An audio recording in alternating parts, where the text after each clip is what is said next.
Pyramid ঘুরে এবার আমরা কলোজিয়ামে ঢুকছি।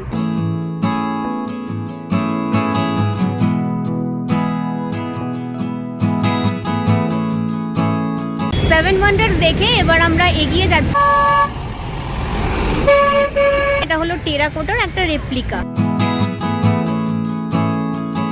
আজ আমাদের গন্তব্য হলো 480 একর জমির ওপরে গড়ে ওঠা কলকাতার নিউ টাউনের ইকো পার্ক এবং আপনাদের জন্য থাকবে সেখানকার সমস্ত ডিটেলস। বাস থেকে নেমেই এখানে সাবওয়ে দিয়ে আপনাদের রাস্তাটা ক্রস করে পরে জাস্ট ইকো পার্কের গেট নাম্বার 4-এ ঢুকতে চাইলে ঢুকতে পারবেন, বা যে কোনো গেটে, যে নাম্বার গেটে আপনারা ঢুকতে চান।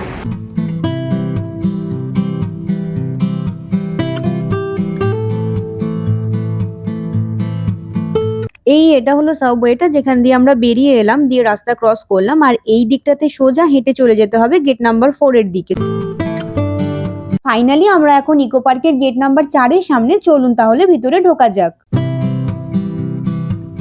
গেট নাম্বার 4 দিয়ে ঢুকেই ওইটা দেখতে পাচ্ছেন, ওটাই হলো টিকিট কাউন্টার। এই নয় যে মেন এন্ট্রান্স গেটের একদম বাইরেই টিকিট কাউন্টারটি অবস্থিত, আপনাদের ঢুকে কয়েক পা এগোতে হবে, তাহলেই বাঁ হাতে টিকিট কাউন্টারটি দেখতে পাবেন। Hello everyone, this is Antara and welcome back to my channel. আজকের ভিডিওটা শুরু করছি ইকো পার্ক থেকে। তবে ঢুকেই যদি খিদে পেয়ে যায় তাহলে যা হয়, আমরা প্রথমে ঢুকেই খেয়ে নিলাম লাঞ্চ। আপনাদেরকে দেখাবো কি কি খেলাম, আর তাছাড়াও এখানে সমস্ত ইনফরমেশন থাকছে আজকের ভিডিওতে, তাহলে ভিডিওটি লাস্ট অবধি দেখতে থাকুন। টিকিট কাউন্টার থেকে 30 টাকার বিনিময়ে টিকিট কাটবেন এবং এই দিকে এটা হলো এন্ট্রান্স গেট। এখানে আপনার টিকিটে যে কিউআরটা আছে সেটা স্ক্যান হলে এই গেটটা খুলবে এবং আপনারা ভিতরে ঢুকতে পারবেন। এটা হলো এন্ট্রি গেট, তার পাশেই কিছু ছোটোখাটো খাবারের দোকান আছে, আর এই হলো করোনা ভাইরাস। আর এই দিকে এখানটাতে আছে একটা রেস্টুরেন্ট, আর রেস্টুরেন্টের পাশেও একটা ক্যাফেটেরিয়া টাইপের, আর তার পাশে এখানে আছে টয়লেট, ইউজ অ্যান্ড পে। এছাড়াও এখানে আছে বিশাল পার্কিং এরিয়া, তাই আপনারা 4 হুইলারে এলেও কোনো অসুবিধে নেই। কিউআর স্ক্যান করিয়ে ভিতরে ঢুকেই দেখতে পেলাম খানা খাজানার রেস্টুরেন্ট, এবং সেখানে ভিতরে ঢুকে আমরা অর্ডার দিলাম এগ থালি, এবং তাতে কি কি ছিল তা আপনারা দেখতেই পাচ্ছেন। সেভেন ওয়ান্ডার্সে ঢোকার জন্য ইকো পার্কের গেট থেকে ঢুকে আবার একটা টিকিট কাউন্টারে 30 টাকার বিনিময়ে টিকিট কাটতে হবে। সেভেন ওয়ান্ডার্স এর এন্ট্রি গেট দিয়ে ঢোকার আগেই আপনাদের চোখে পড়বে এই ম্যাপটা।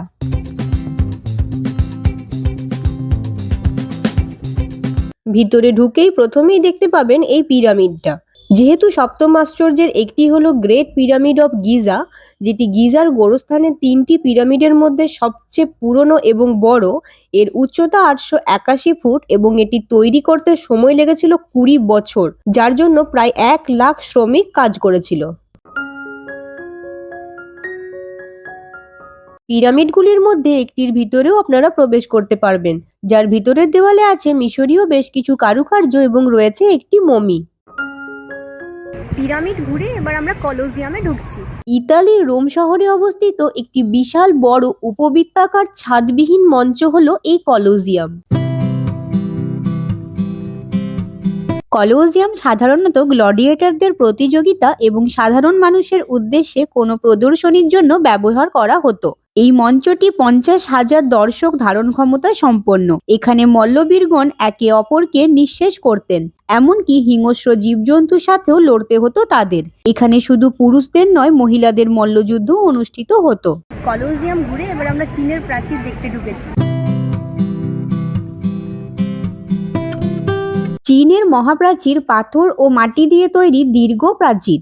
এটি মানুষের হাতে তৈরি পৃথিবীর সবচেয়ে বড় স্থাপত্য। চীনের প্রাচীর দেখে এবার আমরা যেখানে যাচ্ছি সেটা হলো আমাদের শাহজাহানের তৈরি তাজমহল। এটা শাহজাহানের তৈরি না হলেও আমরা এখন তাজমহলের উদ্দেশ্যে যাচ্ছি, চলুন তাহলে। তাজমহল হলো আমাদের সবার চেনা একটি নাম, কারণ এই সপ্তম আশ্চর্যটি আমাদের ভারতবর্ষেই অবস্থিত। উত্তরপ্রদেশের আগ্রায় অবস্থিত এই রাজকীয় সমাধিটি হলো মুঘল সম্রাট শাহজাহানের দ্বিতীয় স্ত্রী মুমতাজ মহলের, যিনি তার চতুর্দশ কন্যা সন্তানের জন্ম দিতে গিয়ে মৃত্যুবরণ করেছিলেন। তাজমহল থেকে চারিদিকে আপনারা বাকি সবকটি সপ্তম আশ্চর্যই দেখতে পাবেন, অর্থাৎ পেট্রা জর্ডন, কলোজিয়াম, চীনের প্রাচীর, পিরামিড সবকটি এখান থেকে আপনারা ভালোভাবে দেখতে পাবেন।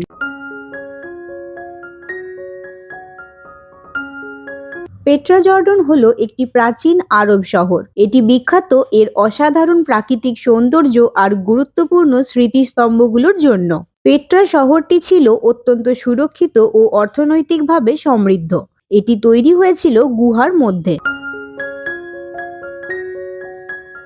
ব্রাজিলের দক্ষিণ পূর্ব শহর রিও ডি জেনিউরিতে যিশুর এই বিশাল মূর্তিটি রয়েছে। কর্কভেদো পাহাড়ের চূড়ায় 2 হাত প্রসারিত করে দাঁড়িয়ে আছেন যিশু।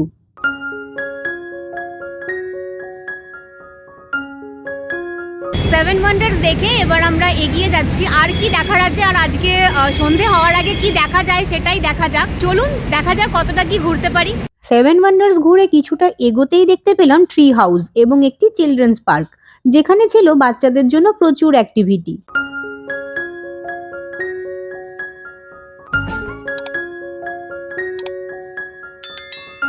ভিতরে জায়গায় জায়গায় প্রচুর খাবারের দোকান আছে। প্রাইস হয়তো একটু বেশি, বাট আপনারা ভিতরে ঢুকে গেলেও প্রচুর খাবার অপশন পাবেন। এটা হলো আর্টিফিশিয়ালি ঘুম স্টেশনটা ক্রিয়েট করা হয়েছে। এখানে একটা ট্রেনও দাঁড়িয়ে আছে।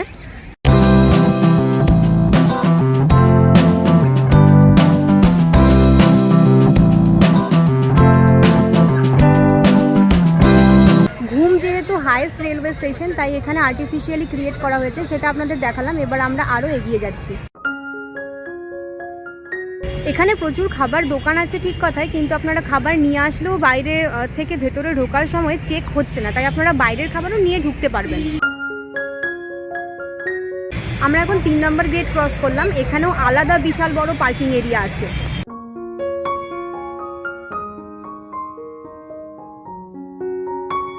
আমার পিছনে যেটা আপনারা দেখতে পাচ্ছেন, এটা হলো টেরাকোটার একটা রেপ্লিকা।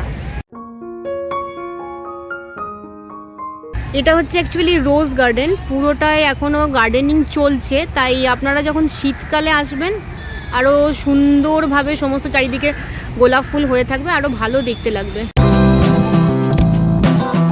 ইকো পার্ক এতটাই বড় যে পুরো এরিয়াটা একসাথে পায়ে হেঁটে ঘুরে দেখা খুবই কষ্টকর, তাই আপনারা চাইলে এরকম গাড়ি ভাড়া করেও কিছুটা এরিয়া ঘুরে নিতে পারেন।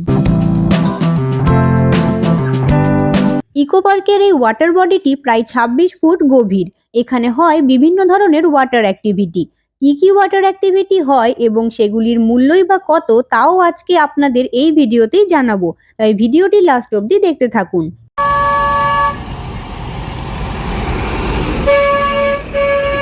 এখানে আপনারা চাইলে টয় ট্রেনে চেপেও ঘুরতে পারেন। 2 রকমের টয় ট্রেন আছে, ওই দিকেরটা হলো এসি এবং এটা হলো নন এসি। আর ওই দূরে দেখা যাচ্ছে টয় ট্রেনের জন্য টিকিট কাউন্টার। টিকিট কাউন্টারে দুটো টয় ট্রেন এই মুহূর্তে দাঁড়িয়ে আছে, একটা এসি আর একটা নন এসি। আমার পিছনে আপনারা দেখতে পাচ্ছেন।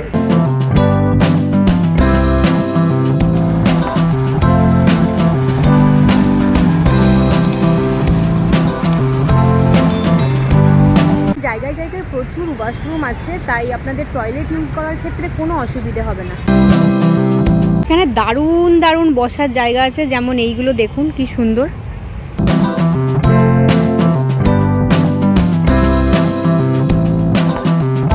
এখানে আছে বিভিন্ন ধরনের অ্যাডভেঞ্চার স্পোর্টস, যা আপনাদের আগেই বলেছি। এখন চলুন দেখে নেওয়া যাক কোন অ্যাক্টিভিটির জন্য কিরকম প্রাইজেস এনারা নিয়ে থাকেন।